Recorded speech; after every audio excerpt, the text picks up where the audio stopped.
on. You have a hat on. I always have a hat on. You have a nice shaped head, though. Yeah. You do. Do? My head has been hit with many things. so it's like lumpy. I got a lumpy head. I got a lumpy head. I got a lumpy head, bro. Like, yeah, I do. I got hit with the Sobe bottle. Sobe, oh my God. Yeah. Remember Sobe? Whatever happened to them? Yeah, this kid lied. He said he hit me. He said he hit me with his fist. Glass. They yeah, were fucking glass. It didn't break on my head. He actually hit me with the corner of it, and it sent me to the hospital. I hit somebody with a Remy Martin bottle one time with the bottom of it. Yeah. Holy shit, dude! That's a fun bottle. It wasn't in the head. It was like right in probably right in the rib area. Oh, okay. I thought you hit him in the head. No, I was just swinging. It was it was a hectic scene, and I was outnumbered. Yeah. Oh yeah, swing. But I also didn't want to smash the Remy bottle because I was like, well, I was the only one that was walking around drinking the Remy. They'd be like, yo, it's a fucking white dude with the Remy. You know? And I was like, fuck, man, let me just get in and get out. So once again, we're coming in super hot. Yeah, that's pretty hot right there. Yeah, we're just talking about getting hit with things. So welcome to Ben Knows Nothing. I am Ben, and this is Ian. Hello. And I am he, and I is him. I is him. And yeah, how many have you ever been hit by a bottle before? So today's episode is brought to you by the coffee that Ben just cannot keep his hands off of. I've had to smack his hand away from this bag multiple times because I told him this is going to be the bag that we give away to one of our YouTube subscribers. So Graziella has been kind enough to gift us with 2 bags. We drank one and we said, we're gonna give one away so that you guys have the opportunity to taste just how good this coffee is. This is the Ginatega Nicaragua. Sorry, I got a little turn up there, but so it's a medium roast coffee, sweet and smooth with hints of caramel, currant, and chocolate. I'm telling you, it's out of this world. I actually have some in my cup right now. And well, I did have some in my cup. It's all gone now, but yeah, Graziella Coffee came through with the bags. We want to come through with a bag for you. Check them out, GraziellaCoffee.com. Ben, what do you think? I think this is good. Listen. Graziella Coffee, the coffee that reminds you, don't work too hard. Don't work too hard. Cheers, homie. Cheers. No, I've never been hit in the head with a bottle. I got hit twice. I got hit. I'm gonna really date myself on this one. I got hit with a Zima bottle. Zima. Yeah, Zima was like a malt clear. It was like flavored. It was way before anything else. I'm pretty sure it had cocaine in it. I'm almost positive. But that bottle was thick too at the bottom, and I got hit. Just I wasn't even paying attention. Just bink right on the top of the head. I remember just getting pissed. Actually, the Sobe bottle sent me to the hospital. Funny the things we used to drink as kids when like the options were limited, or like it was like, well, what do you want to get? And you're like, it was like one of your first times drinking, you finally got somebody to go and get you some liquor, and you're like, well, I don't want to like, it's gross. So you're like, oh, what sounds good? They're like watermelon Bacardi. Like now you think about it, but at the time, What was your first drink that you ever had? It was probably something along those lines. Yeah. It was probably something that Pick was me like, up that Bacardi. Yeah, because I do remember like for a long period of time there was like a Bacardi Raz was like a big thing. It was Bacardi huge. Raz was huge. Bro, that's a good point. That shit was just Bacardi like Limon everywhere. Yeah, it was. Do you think it's like people didn't know what good taste or quality was at that point? I think that's how you learn. I think when you go into it, because you know it's gonna taste like shit. That's a young drink. Oh yeah, for sure. Yeah, like it's like UV blue. Like what I mean? Oh yeah, like those shits that when you think about them now, you think about the stomach ache you'd get from all the sugar, the headache. But at the time, because you're an adult. And you whatever you drinking and you figured out what you like and what you don't like. But at the same time, when you're going into it and you have no idea, you're like, oh yeah, get me whatever sounds fruitiest that I can mix with a drink. Because that sounds good. Because at that age, nobody enjoys like I don't even think anybody likes drinking beer. Like I think there's people who lie. I think there's genuinely people who lie about liking beer because it's pretentious. It's starting to feel that way. I agree in the sense of it's definitely an acquired taste. Like there's times where I'll drink a beer and I'm like, wow, that tasted good. And there's times where I'm like, wow, I don't understand why people drink this shit. Yeah. So I think eventually when you get to like even now, like my two guys in my band stopped drinking. Oh, but good. they still knock back NAs. So Oh, they okay. just drink it for like the placebo effect. And that's what I said. I'm like, you guys just like the taste of it. Like I thought it was you just bear the taste to get the. That's what I do, man. Like or once you get to that point where you're drunk enough where the shots don't really taste like anything anymore, you're just going. Yeah, I think is when you can taste like the. Well, that's called depression. When that's they're like, oh, the smoky hints and whatever, like every you're like they make these commercials sound so nice. They're like, oh, like there's apple and cinnamon and whatever, and then you're like all I taste like this is shit. You're like all I taste and feel is sadness. Someone like the guys that are drinking, but I like that. Yeah. You're like, what? Yes, I enjoy it. And then I'm sitting over there, I'm like, I'm depressed. But what liquor do you stay away from? What's your I don't drink that. The first thing that I ever got drunk off was Crown Royal, but then the thing that I stay away from no matter what is whatchamacallit, Jägermeister. Jägermeister is so liquory. It's like the licorice. I want to say the first thing that I got drunk off of was Bacardi, but I also do remember Goldschlager. Oh yeah. I remember what was the. Shout out to my friend Michi. I watched her drink an entire bottle of Goldschlager, and she puked all over a basketball court. Yeah, it was pretty. It was like gold flex, and I was like, yeah. She was. She's like, I got this. I'm like, you don't got this. It's pretty. Yeah, I think about some of the times in high school. And the choices. They were pretty reckless, man. The choices. I remember this is how much Jägermeister bothers me that I went on a date a couple years after swearing off Jägermeister, and this beautiful young lady kissed me on the mouth, and she had Jägermeister in it, and I could taste it a little bit, and I really had to sit in that kiss for a second and sit into it, and then realize I was happy to be kissed by this beautiful young lady, but I was really upset that she had Jägermeister, that when I pulled away from her, I remember like I turned, I was like, wow, oh my God, and this is amazing. And I turned around, I'm like, oh man, no, this is bad. Like it was that bad. That's how bad Jaeger gets to me. Yeah, that's how it is. That's how it is for tequila for me, man. I remember we were in the bar one time. We had just finished a show. We were in Jersey, and my buddy Gio got a whole round of shots.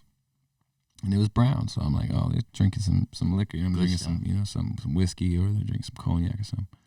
And I take the shot, and I just look at everybody. I'm like, yeah. I'm like, that was gold tequila. I'm like, no, I fucking hate the taste of it, bro. It's just like, but my brother will make a really mean margarita, and I can drink that. But margaritas are good, man. Margaritas are good where you got your shorts on, you got your just shoes off. Something about a margarita. If I have a shirt on, I'm in the wrong place. And I do that. I take my shirt off in places that serve margaritas. When I do that, just sit down, take my shirts off. And actually, right now, I got to be honest with you. I got a massage yesterday, and like a athletic, yeah, bro. Angel of Death. Shout out Angel of Death. That's actually his actual Christian name. And dude, he massaged, like let go of my pec. So his name is Angel of Death. His name's Angel, but I call him the Angel of Death. Oh, everybody Jesus. calls him Angel of Death. What? Yeah. So and I only know two Angels of Death. I only know the big guy, Angel of Death, and I know that guy. But who's the big guy? Like the real Angel of Death? Oh, that's like the real guy. Yeah, that's a real guy that's going to see me in like 3 weeks. But I'm just saying, like right here, bro, like to the touch. Ow. See, that hurts. And he was massaging on, yeah, it hurts. He was massaging on my boobie because my pec wouldn't release. Yeah. My pec wouldn't release. And that's this is my world, bro. You ever been touched by a man, like, but for a massage? You know what I mean? Like touched you for a half hour? No, I've only had women massage me. Yeah, so you haven't lived, brother. You haven't lived, my man. You got to have another male-on-male experience, have a man touch you, hurt you in ways. It's a really great experience, especially when he's touching on your breasts. I have seen the videos of those guys going to the chiropractor where they're just like, oh, the noise, man. I'm like, whoa. Do you think they turn that up on the mic, or that's like, I don't know, because that shit sounds, it's like, it's intense, man. Yeah. Well, some people some people swear by it, some people don't. I used to go. I used to go to a chiropractor, and then I knew him too personally, and then some weird shit happened. So I left. He asked me about it because I don't care. He got a divorce. He's a nice guy, real nice guy, but he got a divorce and he wanted information because I knew his wife too. Oh. So, but I'm going in there for this, and he's like, can I talk to you for a minute? I'm like, yeah. So he sits me down. So desperate man. Yeah. Right So there. he sits me down. I'm facing him, and he's like, hey, did anything weird happen when you knew my wife? Not with me, but with this other guy. Just in general. And I was like, yo, I'm here to get adjusted. I am not here to. And I was like, and I even said to him, he goes, I know this is a little weird. I'm like, you don't say. I can't. My feet can't touch. I feel like Kevin Hart. I'm just freaking sitting there swinging my feet. I just watched that stand-up special today. I just watched the HBO special with him. What's Camacho and it's amazing. Cat Williams, dude. I watched that such a good special last night. Yeah, just all those dudes that added up equal 8 feet. Yeah, like great, all those dude. dudes. It's fucking hilarious, man. But so this dude's he's questioning me. He's questioning me. I'm just like, no. But then what I noticed when he adjusted my neck, he gave me a little bit more twist. Like, you know what I mean? That. I'm out. Yeah, yeah. Oh, I don't think he did. I'm just making that up. But I'm just saying, maybe he did. Well, bro, it's weird. I'm big on that, man. If I'm going to you for like I have to feel comfortable with you. Like He's touching you. My doctor right now, like what are they called? Primary care physician, my PCP. Yeah. All right. Right, it's all right. Weird to use that term. My PCP.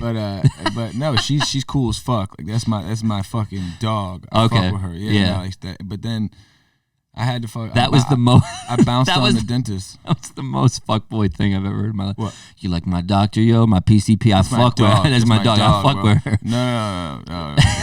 You got. No. I sent you the Trevor.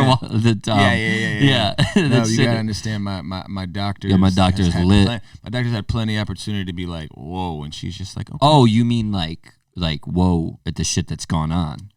Yeah, like I just I can count on her. Yeah, okay, you know what I'm saying? Good. I can count on her. I never badmouth her in my life. But I got a doctor that falls. See, I got to go see yours. But my dentist, I went to Aspen Dental. I don't give a fuck. I'll say it, bro. They're so overbearing. They gave me anxiety, bro. What do you mean, bro? I go in and mind you, they did great work on my teeth. I'm not gonna lie. Yeah, you got a nice smile. Great work on my teeth. Because I cracked a tooth back here and I had to go get it fixed. So after, thousands of dollars later, which I was already pissed about, but whatever. When I first went in there, they were like, make sure you take the survey. Make sure you take the survey. And I'm like, all right, cool. And then I went back and they were like, oh, we saw you didn't take the survey. Have you taken the survey? Yeah. And so I'm like, that's kind of fucking weird. Hey, those are like, hey, Ian, have you taken the survey? Yeah, those are like, voluntary. Like if you want to do it, but it was weird. So then I tested her. I was like, okay, cool. I'll take your survey if you go on Spotify and you go and listen to my music. I was like, fuck it. You want me to do something for you? I'm gonna do something for you. Do something for me. That's BDE right there. Right. I was like, fuck it. Music. So then, I don't know if she did it, but I went and did the fucking survey. Yeah. I went and did the fucking survey. Was it long? It wasn't. I mean, it took time out of my day. Yeah. And I was already paying you for the service you did, so fuck that survey to me. Mm-hmm. And I thought you guys were great, but don't fucking tell me what to do. Yeah. I don't know why I'm like that, but I am. And so then I come back in like, oh, I saw you did the survey. And you're like, high five. I'm like, yo, what the fuck? It's just weird that they're like keeping track of it. You know what I mean? So it's like, well, that's why they have it. I understand that. Yeah. I understand that. But to me, if I tell you, I'll do it, and I don't fucking do it. Yeah. Chalk it up to an L, baby. Yeah. Just chalk it up to an L. We'll take the hint. And just be like, I don't wanna do it. I don't want to read the room. Yeah. So then I did the whole. Everything was cool. I'm done with my procedures and shit. And then they scheduled me for 6 months out just to do it routine shit. I'm like, all right, cool. But then when the appointment starts I get the reminders in my email. I'm like, oh shit, I'm tied up that day. And I'm actually gonna be tied up for the next week where I don't really know if I can, it's just a cleaning. I was like, I'll schedule it for a less busy time. And so I called them, cancel the appointment. I'm like, I will call you when I have a date. Call you then back. All of a sudden I get a fucking email that says your appointment for the 15th or whatever has, it has been made. Yeah. I didn't tell you to make me an appointment so then I'm like, okay, cool. So I'm going to cancel that one too. Yeah. So then time comes and I just start getting petty. I stop, don't answer the calls. And I'm like, damn, what if they charge me for taking the spot and then not going? So I'm like, man. So I call them and I was just like, you know what? I'm moving out of state. Take me out of your files. I'm out. Peace. Yeah. Click. And I'm not really moving. Yeah. I'm not going to fucking Aspen Dental anymore. Well, I think it's like service. It comes down to a lot of people with their service, man. And they were great, dude. They were nice. They were cool, but it made me feel like they were being fake nice to me just because they wanted me to go take a goddamn survey. It's creepy, though. It's creepy. A lot of places are like that, though, when they become kind of gimmicky. You know, like I was able. I thought I was going to the right place because they were gimmicky. Yeah, I'm gonna go to the place where like they're gonna do the work, and I'm gonna got leave. all the money in the world to fucking make sure that everything is good. I asked for some like reviews for my business. I remember I just asked like I sent out like 20 emails maybe, and I just was like, hey, you know, you guys all been here. Seemed like you had a really good time. Yo, these people write all of them, 100% of the people I asked. Just real quick, I just said, hey, just write a couple reviews for, you know, my company. All of them write amazing reviews and real truthful stories. Yeah, so I've seen your Yelp. So then I'm sitting there and I'm like, I got mad at you one time. I was gonna go on there. And you son of a bitch. He tried to touch my ass when I was doing a deadlift. I'd pick you up like a bowling ball. But no, I you know, then I read the reviews and I'm sensitive, you know, as is when you're passionate about something. Dude, I'm sitting there like this. I'm like, fucking Avery. You see my stupid post Avery. Which one? You see my post? And they asked if you could for $75,000, could you go a whole year without crying? And I was like, dude, I have to unfollow so many accounts, dude. Like I said, I would see a 50-year-old lady that was like, oh, I went back to school, graduated. Someone that's like, they said I'd never walk again, and now I'm walking. Or like a military dad comes home, right? Man. And then 15 minutes later, shout out my guy Ryan Walton. Ryan Walton sends me a video. He goes like this. And it was a referee, a dad comes home from deployment, dresses up like a referee. Yeah. At his son's football game. No. And they're like, all right, everybody take a look at the referees and make sure you know what everybody looks like so you know on the field, blah, blah. He's looking, and all of a sudden he's like, Dad. No. I can't even talk about it right now. Like, I already lost 75,000. Oh, like, yeah. It'd be like day one. I don't give I said it the other day, I'm a fucking crier, but I feel like it's healthy for me, man. It is. I look I at find so much joy in other people's joy. I feel like that's good for me. But that's a good keep that. That's a good thing. I saw this one where this puppy gets saved, and then this kid, like this puppy and kitten are like hanging out together. You know, like they're on the streets together. It's like me when I was a kid, just kind of finding somebody else that's poor and be like, yo, we're hanging out now. Yeah, you know? buddies. So he does this, and they're like laying together, they eat together, and then the guy finally takes them and doesn't want to separate them. So then he adopts them himself, and I'm sitting there like this. 3 minutes in, man, I'm sitting there, I'm like, I like full, like, crying. You know what I mean? Dude, that's not. But it happened. Like, it'll happen to me at any point. Like, I'll be looking on my phone. You could give me any amount of money, and I don't think I could do it. The other day, man, my niece, when she hugged me, she's like, this feels good. And I'm like, okay. I can't. Nope. I got not doing it. My kid every now and then. Yeah, your kid's funny. Your kid's funny. What did you say? What was it talking about with you? And she's like, I heard that. Oh yeah, because we were talking about meeting up today. And I was like, I gotta get her on the bus. And I was like, yo, Ava, what time do you get on the bus? Yeah. I'm like, yo, she knows what time she gets on the bus. I didn't even know how to tell time at that age. I thought it was funny that you were dead ass. That you were like surprised at that, but not so like, yo, Ian, you don't know what time you got to put your kid on the fucking bus. Yeah, don't flip it. Like, Ian, you know you're a piece of shit for not knowing what time your daughter goes on the bus. Nah, you know? I know. She's like 8:30. I'm like 8. I'm like, how does she know? How does she know? But then also, how does Ian not know? Yeah, I should have went with that. She's a smart cookie, bro. But I got you. You know what I mean? And then she's in this age where like everything is like everything that she says is like it feels like it came out of like a monologue from or like a script from a kid's TV show or something. Download it, man. Oh, it's weird, man. She has like all these little personalities that it's like, what TV show did you watch to get that one? You know what I mean? Yeah. Like, but she's finding herself. She's, you know, we spent hours yesterday watching Boy Meets World, like the original, because I'm like she watches the new one that came out. And it was funny because I had already put her onto the old one back. The old one is really good, and she watches it all the time. And she's into the old shows. She likes like Fresh Prince, that one. Fresh Prince through and through. Saved by the Bell. Yeah, Fresh Prince through and through. I think is one of the only shows that from the very beginning to the very end, you're just like, that was an amazing show. Boy Meets World, the first 3 seasons, amazing. Oh no, Boy Meets World was good all the way through. See, I thought that until I rewatched it now, but the innocence and the silliness, and you can tell they changed writers. You could tell they added writers. Yeah.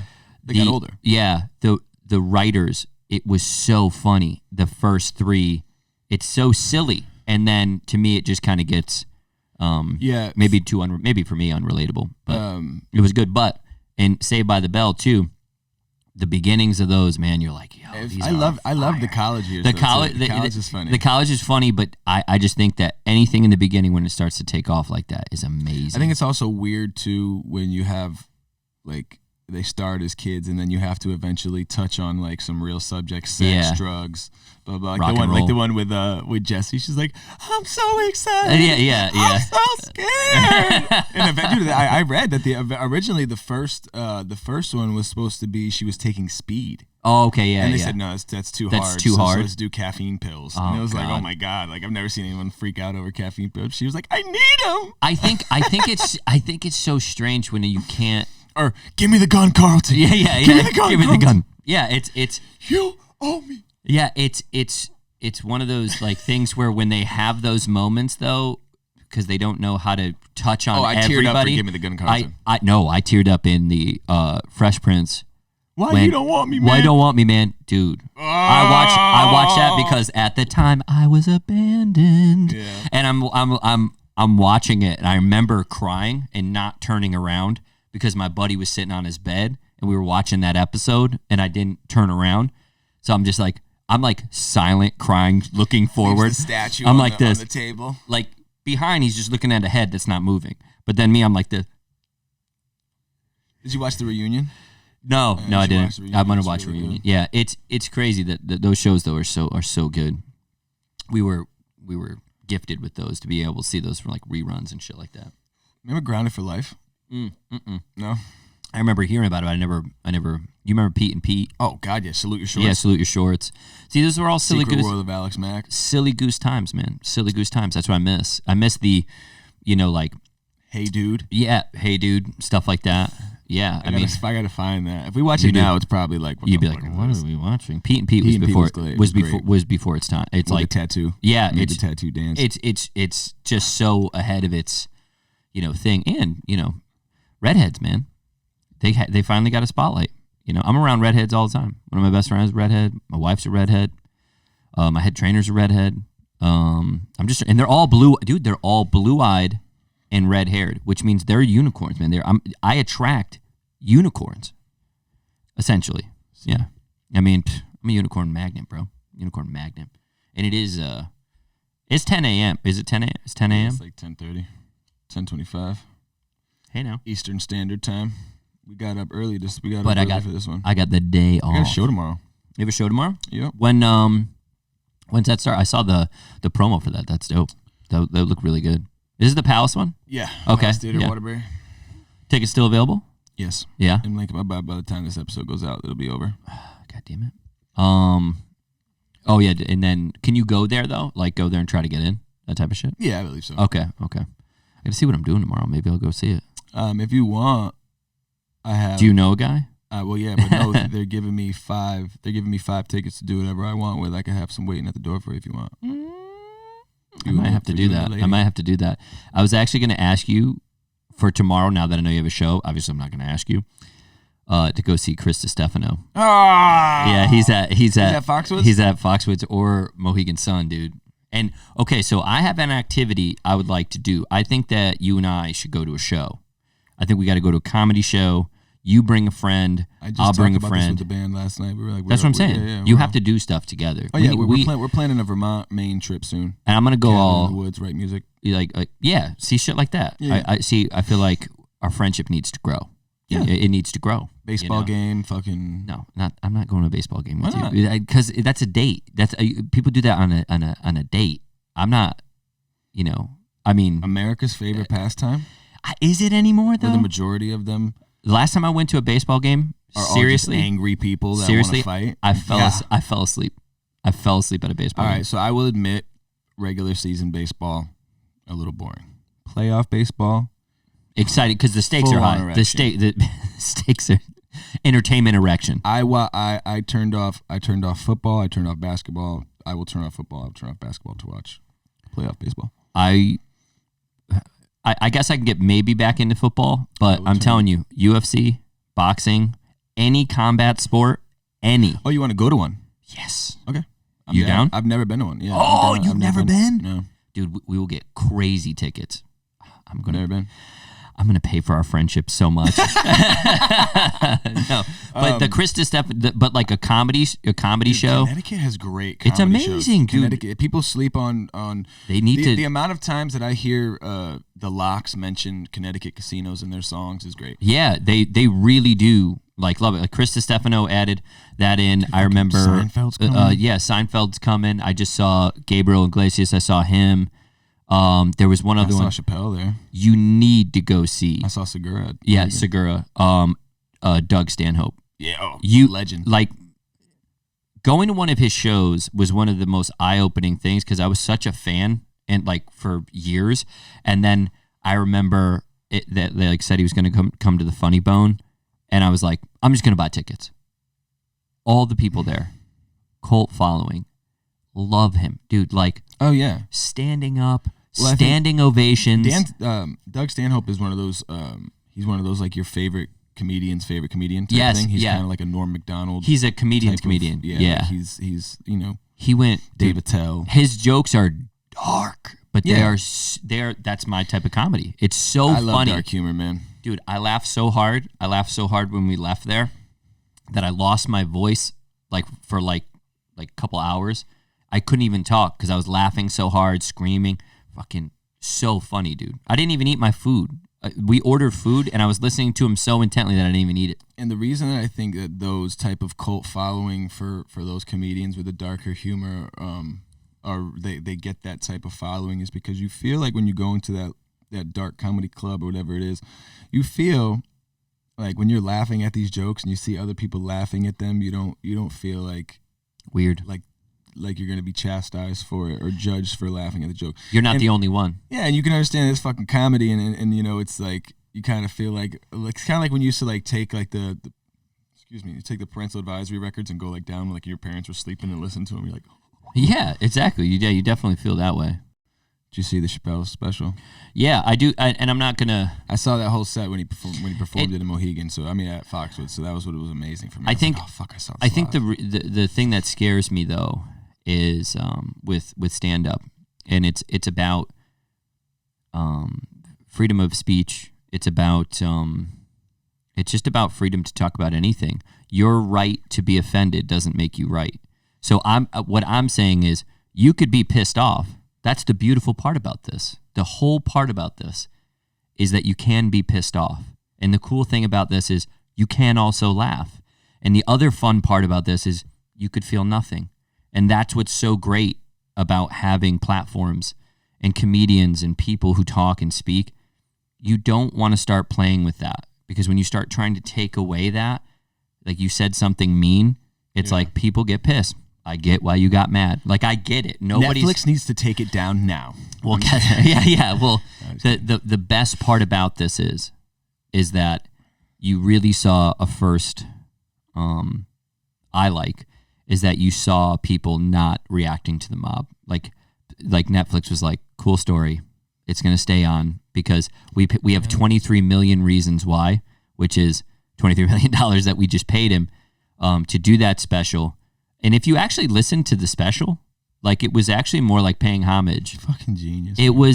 He is such a phenomenal storyteller that I was just like in awe. I wish there was, it's just such a weird time of like. I think that growing up in the mix of myself and then growing up how to articulate my feelings in a way, I think the problem here, once again, is education. So I think a lot of people are getting educations they're going to learn from schools, but they're not being education in colleges and schools don't teach you how to actually think critically. And if you are a critical thinker and you watch that special, and yes, in a way I'm calling some people dumb. If you watch, no, but indirectly, but if you watch that special, he had said some offensive things, but comes full circle if you watch it at the end. I think that's the comedic genius. It is a punch through the societal roof, and it was amazing. I was in my car, in traffic, in Jersey, laughing my ass off. Or you were watching it on your So I had it set. I'm just sitting there. I was sitting there for 2.5 hours. Nobody's moving. So I'm laughing hysterically. If I could have got out of my car to stand up and made a standing ovation, I clapped. That's how great of a special, and that's how much of a comedic genius Dave Chappelle is. Yeah, I watched him do his HBO half hour last night, and I'm like, he was fucking funny. Isn't it, you know... 90, he was like 97. Well, this man truly found his purpose in life to be able to take, what is it, 20 years, 22 years? Something like that. He's been on stage since he was 16, dude. He went on stage like super young and put himself out there. There's videos that like are, what is that, like not even 720, you know, it's like it's old, like it's like an old, like it's all blurry faced. And dude, he's young, man. He's like 15, 16 doing stand up. If you practice a craft like that, your purpose, your everything, I'm sorry, man, you're going to get nothing but stand up ovations. That guy's a genius. And that's the thing about, purpose is such a strange thing, that I think smooth. Well, I think a lot of people don't know. Like a lot of people don't realize. They think their lives is like vacations and you don't work, you can't work like that. Don't work like that. It's like if you have a purpose, like look at you, man. Like you posted that thing. What does the guy say again? In the beginning, the grass is the grass being greener. Basically, just focus on your own grass rather than wondering if somebody else's grass is greener. Because this media, as soon as you start comparing yourself, you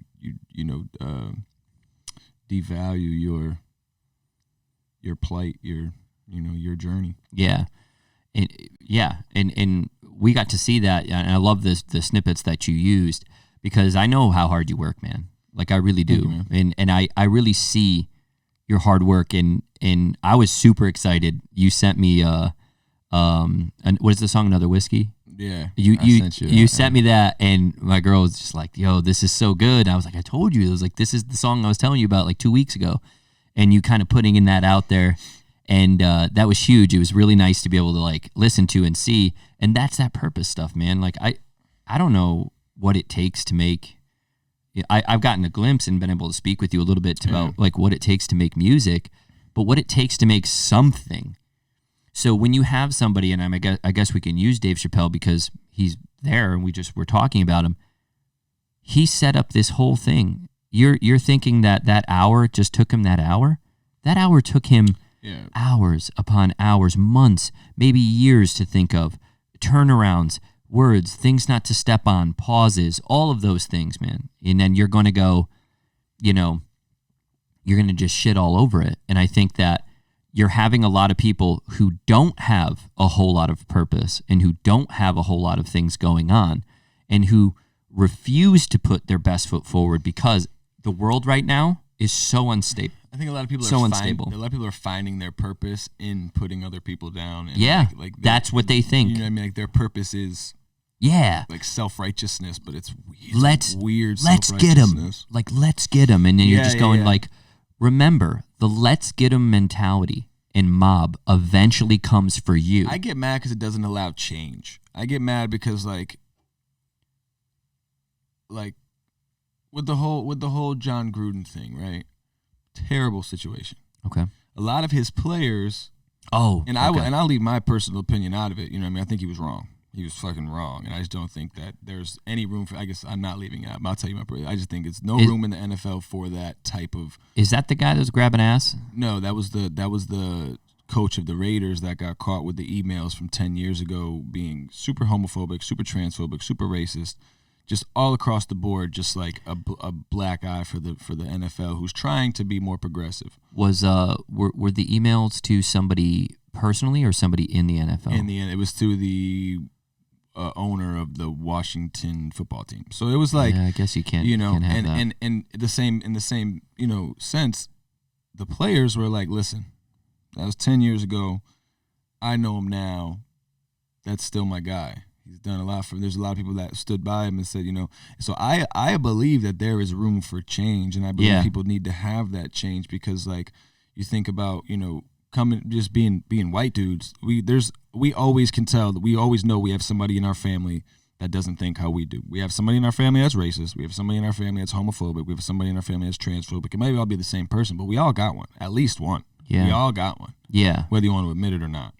So to me, I look at it as like, okay, if I were to write off all of these people and completely cut them off, like now I got to start cutting off my family who like that just feels weird. Where do you draw? Where do you draw? You know what I'm saying? And yeah. like, and you know, you still have to, you know, it's still family. It's one of those ties where you almost can't cut. Like you could cut it as much as you can, but they're still family at the end of the day. And I still think that, you know, if they want to stay like that, then you could cut the tie. But you gotta give people the opportunity to grow. You know what I mean? Like, I feel like it's weird that we want to educate people so much. We keep saying it's education, but like we're almost not letting these people get educated.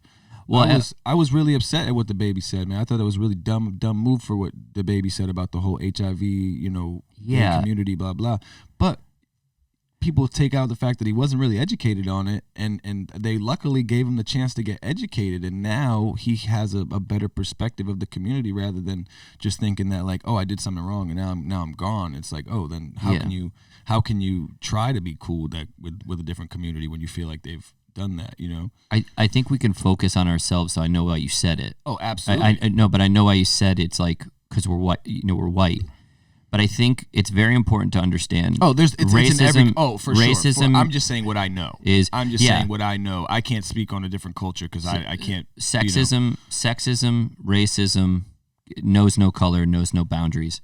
I know plenty of people who are terrible racists that aren't white. I mean, we see that in the Middle East right now with the sexism that's going on all the time. Like I had my buddy's dad, you know, just I don't know, man. He just didn't like me. And and I remember being like, why? And then my buddy being like, well, he doesn't like you because you're white. And I remember being like, okay. And like I just kind of dealt with it and just kind of moved on. Now he likes me. Like I've seen him in the past, maybe like 3 years ago. And he was like, hey, how are you?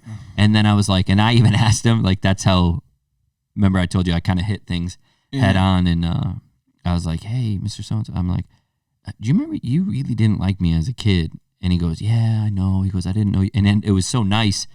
I didn't know what you were going through. I didn't know that, you know, at the time. And he goes, and I do feel really bad about that. He's like, I'm sorry. He called me young blood. He's like, I'm sorry, young blood, you know. And I just was like, all right, yeah. Nice guy. But I agree with you on when do we go, hey, and I don't even know, I don't think it's education. The thing is you have people who are just really sorry they got caught, and I get that too. I mean, how many times I've gotten caught, you know, doing dumb shit, and I've just been really sorry that I got caught. And so then you do the sorry, and then you do it again. But when do we go, hey, you know, that person really regrets what they said because it might not have been an accurate representation of how they actually felt. That's what I'm saying. It's like I feel like, you know, you give, and the thing about it is with him, it sounds like this has been, you know, the more that comes out, it's more like, oh, he's had the opportunity to change, you know, but like. Well, it goes back to Chappelle thing, you know, he had a really good point. It's like, this dude killed somebody. It was a little different though. Like, it was. But do you know the story about that? I do. Okay. But it was funny the way that it was framed. Like, cause you're just like. It was framed comedically. It was framed good for point. that. It was framed for that. But for the joke. You know, you're in Walmart with your family and someone comes to try to rob you, and you're in North Carolina where it's like, yo, blast him and you'll get away with it. It's cool. That's what he did. And it was on camera in Walmart, so like, you know, he got he didn't like kill somebody and get away with it like OJ did. It wasn't like that. He had a legit self-defense case where it was like, yo, like if it wasn't him, it was the other guy. Yeah. I just I love the amount of diversity in the people that you spend time with and the people that you're around to give you that good, well-rounded frame perspective. And the same I think with me, which is why like we talk a lot and we're able to kind of really communicate about those types of subjects. But I do feel very strongly on people regardless, and I mean this in every sense. I marched for free speech in New York this was years ago, and I was upset because even if somebody says something hateful, I would rather know, and this is a really old school perspective, and I haven't been able to really move forward through this because I'm so dead set on it. even if somebody says something hateful, I want them to say something hateful so I know where you are. Oh, I want to know where their mind is and who they are so I could go better create a discussion against them or for them or whatever. Yeah. I think when people start watering down their speech because they're afraid to say something, I think that's when you start having these people deeply repress things, and that's when real shitty things happen. So I think it's when we use the term like cancel culture, it almost feels like there's like a company. A company called like. It's like, do you cancel subscribe? TM? I'm gonna call cancel right now. Yeah. Cancel you. Do you subscribe to cancel culture? What it really it feels is, that way. What it really is people now saying, where do I want to spend my money?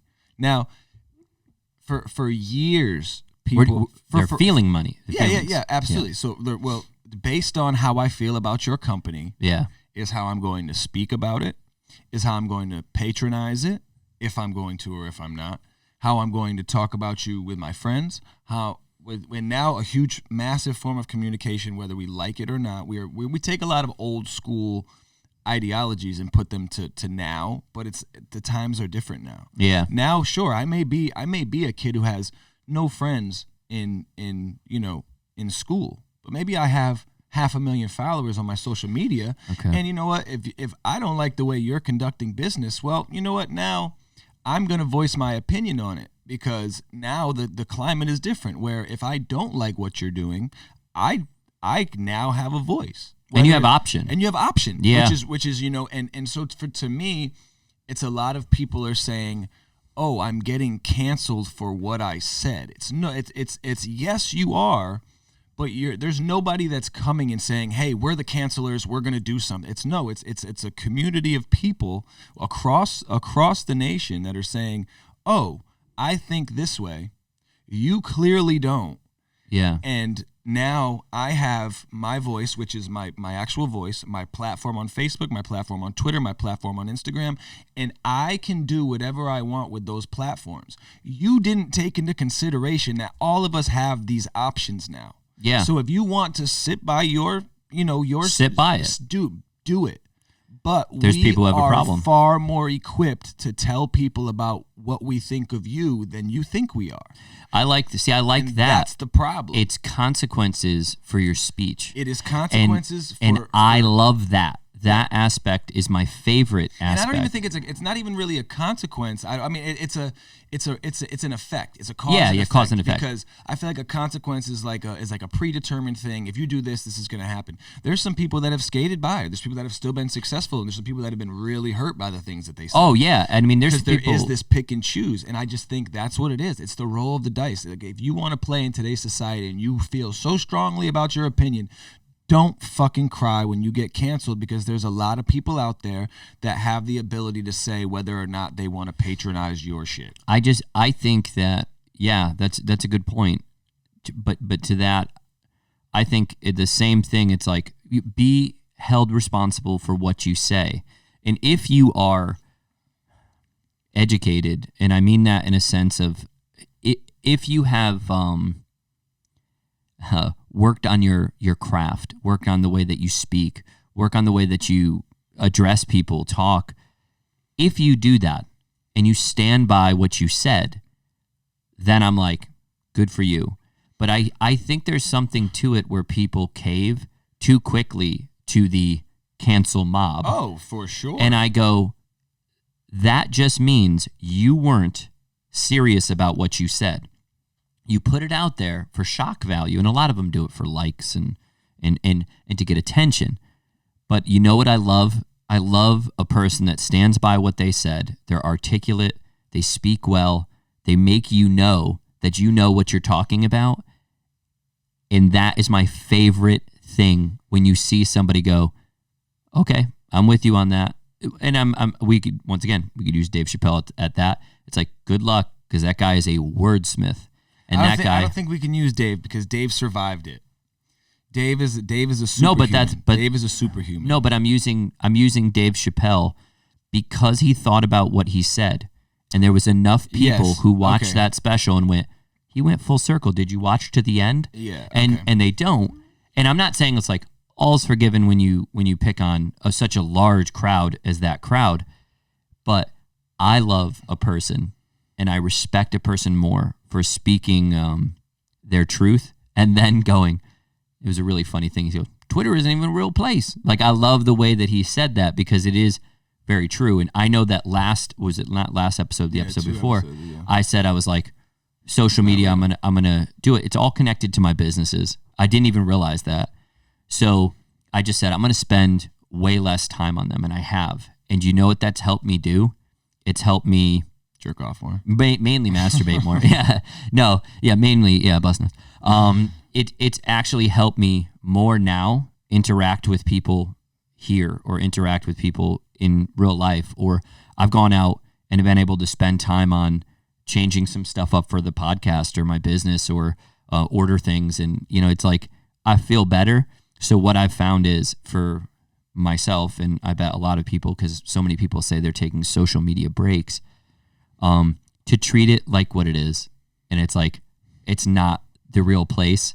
And it's not one of those places that you have to be like, oh my God, I have to do this. For some of us, it's like, it's just a spot for us to show some of our crafts and show some of our things. And for other people, it's more of a big deal. I found the mute button on Instagram. Oh yeah? What is still follow them. They still get your follow. You still support them. Yeah. But their shit does not come up on your page. You don't have the I think that's important too. By it, like it. You don't have the. Cause I'm trying to really work my algorithm, man. I'm trying to get back to. Why would you and just because why would I follow and not watch their stuff? Yeah. Or no. Like, why would you would you just go, hey, maybe not to follow? Well, I mean, I feel like there's all right. So if you scroll down your Instagram right now and you see if you made a chart of all of everything you see for the next 7 days, you end up seeing a lot of the same people. Okay. Like, why do I see it? Because it's just Instagram knows that you interact with them. But you also can go on your followers list and say, oh, damn, I haven't seen this person in a while. Click their page and realize they just posted yesterday, the day before, but you never saw it. Oh, okay. So it's like there's people out there that are already, algorithm muted anyway. So it's like I'm getting all these people that I'm like looking, I'm like, well, this has nothing to do. This isn't making me productive when I go on social media. Yeah. And it took me a while to be like, okay, stop going on social media to be entertained. Yeah. I have to I'm starting to schedule out times for me to be entertained. If there's a game on that night, it's like, okay, I'm going to watch the game, and that's my time to be entertained. That's awesome. It's really hard. I'm not going to lie, bro. I had to take the TVs out of my fucking studio. I had to take the TVs out of my living room, like, just because I'm like, yo, I am very much, I like being entertained. But we know why. It causes me to be lazy, like, we know why, though, that, like, we know now why that happens, because you get those hits of dopamine, through likes and through visual stuff, and we know why these things happen. Yeah. And I think that it's really important to know yourself enough, and there's not a lot of people who understand where some of their social media depression is coming from. I had a lady reach out to me. Well, like their reaction to certain people's social media stuff. And I had a woman reach out to me, and she goes, "Hey, I haven't seen you in a while. Just checking on you. You're just always so funny, and so this, and I haven't heard from you, or like haven't like seen your stuff." And I thought that was like super nice. I was like, "Hey, thank you so much." And she follows me through like more fitnessy stuff, and so I talked, and then she started following my fitness page, my business page, and she was just like, I thought that was actually kind of cool the way that she kind of framed it. Just like, hey, just checking on you, see if you're okay. And then talked a little bit, and, thank you so much. And that's it. And I told her, I was like, I'm kind of taking a little bit of social media break for my mind, because I'm not organized enough with some of the stuff I want to accomplish. That's all. Yeah. And I think that's huge. And in drawing on what we were talking about before we went into this, it's like, it pulls back on that purpose thing, man. When you're spending 3-4 hours scrolling instead of working, and maybe not even work, instead of spending time with somebody, or going to get those tasks done, like running around, doing errands, or the things that you need to do to improve your life. It doesn't even have to be work, because you and I will say work because you're a workhorse and I'm a workhorse. So you and I will say that because we have purpose. We have these purposes that we've already decided that that's what we're going to do with our lives. So social media scrolling needed to die for you and I, just so then that way we can have that extra 2-3 hours, which is to somebody else that's like 8 hours. You know, for us, it's like it's everything, those 2-3 hours to do something. I said yesterday, I said to the guys, I was like, I feel like my days are they consist of me saying, okay, how much time do I have here until I need to go to my next place? How much to like my day is, and I know like scheduling is really nice, but my day is literally like blocks of time where it's like, okay, I'm here for this amount of time, and then that's it. There's no like, I don't have a lot of like leeway, you know what I mean? Where I'm like, oh, if I need to stay, I can. And so it's like, no, this is a schedule. I have to be here. I have to be there. To the point where like a lot of people like, if you try to make plans with somebody, it almost seems like I'm like lying to them when I tell them how busy I am. Right? And they're like, oh, you're just like, you know. Oh, if you don't want to get up, like we don't have to. I'm not trying to push it. I'm like, no, I'm not trying to like dodge you. I'm just letting you know that literally, like for the next week, I'm tied up. My time is accounted for. And like, I think it's good to have people who understand that your time is accounted for. The best thing I've ever done is get an assistant, and I've only had an assistant for like a month now, or a month and a half. Best thing I've ever done, because I go over my week. Every Friday, you know, I go, hey, we're going to schedule time. We're going to do this. We're going to do that. And it's been the most helpful for me, even with you. Like, I'm like, hey, I'm meeting with Ian this time, and I'm going this, like, you know, they know that, you know, and so it's helped me so much. And when I tell people the same thing, like, hey, you know, for the next 2-3 weeks, I'm kind of booked. And, you know, I hope they can go like, okay, like, cool. You know, you just kind of hope they don't hate on you for it. And I guess that's the old thing. You drag the old you back into it. And you're like, oh, I wouldn't have done that. But it's like, you know, it is. There's also too, I found that I'm like I do this thing where growing up, I always had this weird insecurity that like I wasn't memorable.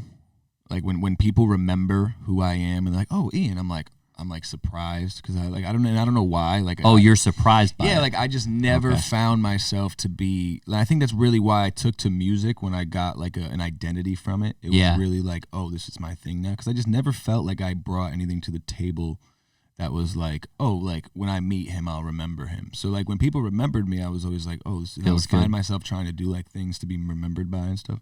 It was like being funny. Like I used to hang out with people, and then I would leave. And then I'd get invited, and then I'd hear, you know, them say, you know, or my friends say, or this girl say, or be like, oh my God, you were like one of the funniest dudes I've ever met. And I remember that I'd be like, no, man, I mean, me, you know, and like, but it gives you a thing. So I realized very early on, you could say I'm handsome. People have said, you know, you're this, you're that. It never gave me nothing. But as soon as somebody said I was funny, I was drawn to that. And that's when I knew. I was like, comedian. That's what I always wanted to do. There was nothing better than like being introduced as like, yo, this is my boy Ian. You know, like you gotta check out his music out. You gotta check his music out. Like, such a huge feeling. It's like that was that, and I think that's why it's a big draw. It meant so much to me, was because it was something that finally gave me an identity. Like I wasn't a smart kid. I was athletic, but it wasn't like I was gonna go and make something out of it. You know, I had fun on a, you know, baseball field or a football field, whatever it was. Do you want to get on the bike again? We can go put you on the bike again if you want to. Listen, man. I am down. Listen, do you want me to play that clip again? In moderation. All right. We need some moderation. Vape Nation. Yeah. How many vapes have you had today? Today, my first one was in here. Do you want to talk? You have anything on there that we want to talk about? We touched base to a lot of that stuff. We talked about you had brought up the whole like normalizing. Oh yeah, the normalizing fad. Yeah. I mean, and you could just go in. We can go in brief. Like, I mean, it was just you said. It was odd, like, because it's people, and I say this like in a broader sense, like we have a lot of people that say like normalize this, normalize it's things. Become a fad. It's become a social media trend. It's become a trend to go against whatever the social norms are right now, into like this young girl, she puts out like normalize vacations. And normalize no shoes sometimes on Sundays. And like normalize not having kids. And normalize. So she keeps going into these things. And I just wanted to say, dude, Like, be yourself. When in reality, all we need to normalize is just letting people do what the fuck they want. Exactly. Whether they want to whether they want to go on vacation or work hard, have kids, not have kids, date a guy, date a girl, date whatever. It doesn't fucking matter. Just fucking let them do it. Yeah. How about we do this? Normalize you shutting the hell up and just living your life and letting other people live their life. Like, I have somebody, remember we talked about the last podcast, that they think that you and I are just killing it all the time, and you had that really good realization of like, yo, I had a bad session. I'm like, yo, I had a mental health day. The thing is the work ethic is there. How about this? You normalize Ian doing whatever the fuck he wants to do and me doing whatever the fuck I want to do, and you don't compare yourself to me. You want to go on vacation? Mama, go on vacation. Enjoy, put on the chocolatas, have a good time. But here's the thing. Don't be mad and not normalize me because I got a couple of G's left in my bank account and you don't because you went on the vacation, but I saved. So my thing is this, the normalize movement. Normalize you shutting the fuck up because it doesn't matter. Let people do whatever they want to do. Don't compare yourself to them. The normalize movement only came, that whole thing, because you keep comparing yourself to other people. Oh, I'm ashamed because I'm not working, or I'm ashamed because I'm looking at this person's social media and not living my life. I'm ashamed because I don't have kids, or I'm single, or I'm married, or I'm divorced, or I'm this. Your situation is your situation, so just leave it as it is. It's just a silly thing to do because I keep seeing it, and it's usually people who are. I'm going to make a vast generalization that probably aren't that happy where they're at, which is why they're trying to tell people how to live. So you're saying that people who are really upset with themselves tend to criticize others more as they put their insecurities on other people? Yes. I think we just gotta go. We just gotta go. Because I feel like we just dropped a bomb. You know, we're just gonna walk out. Just got a scam likely call. Hang on, let's see. Is it likely? Let's see what we got. It's like, hi, this is Aspen Dental. Hello, my name is Kevin. How are you? Hello, Kevin. How are you? I'm also fine. Thanks for asking me. Actually, this short call is about your car insurance, and I believe you already have it, right? Yes. No. Okay, that's fantastic. So, if we are able to beat your current insurance plan, like up to 30% cheaper, so you will think about it if it's a good deal, right? Oh, yeah. Okay, that's fantastic. So, 860-307-0001 is that best number to reach you? Yeah. Okay, that's fantastic. So, how do you pronounce your first and last name? Can you say that again? Actually, I'm saying that. How do you pronounce your first and last name? My first name is Lan, Lan. Okay, that's fantastic. So, how do you spell your last name? Lamere. Your last name. How do you spell your last name? Yeah, I just Rogers? did. Oh yeah, just 1 second. Keep talking. Can you keep talking for me? I'm almost there. Hello. Your last name is Rogers. Yep. R O Gers. Okay, that's fantastic. So, what is your zip code? And you said your name was Kevin? Karen? Yes. Kevin. All right. My zip code is So, what is your zip code, sir? 06094.